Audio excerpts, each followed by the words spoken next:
Nurse, pa-help naman please. Ang sakit ng ulo ko. Ma'am, tara higa po tayo dito.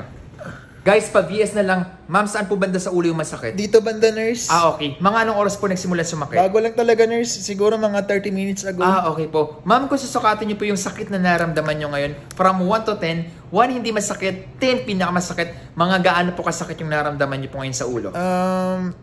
Okay. Nagsusuka po ba kayo o nahihilo? 5 beses na ako nagsuka, nurse. Sabay medyo nahihilo na rin ako. Sir, 240 over 130 ang blood pressure. Ang taas ng blood pressure. Ma'am, maglagay na tayo ng linya. Noted, sir.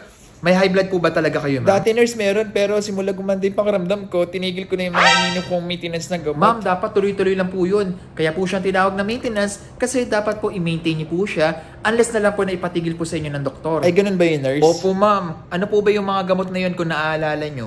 Yung bilog na maliit, parang Amdol. Amlodipine po ba? Ayun, yan. Tama yan. Ilang milligrams po? 500 milligrams, nurse. Ay ma'am, 5 and 10 milligrams lang po yung available na dosage niya. Ay, 5 milligrams pala, nurse. Doc, may patient po tayo, 53-year-old female complaining of severe headache. Doc, 8 out of 10 po yung pain scale, more on sa parietal area. Doc, yung may sakit.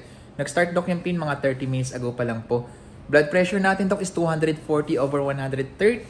GCS 15 po. Complaining rin siya, Doc, ng mild dizziness and nag-vomit po siya, Doc, 5 beses. Known hypertensive, Doc, si patient. Amlodipine, Doc, yung maintenance niya pero non-compliant po.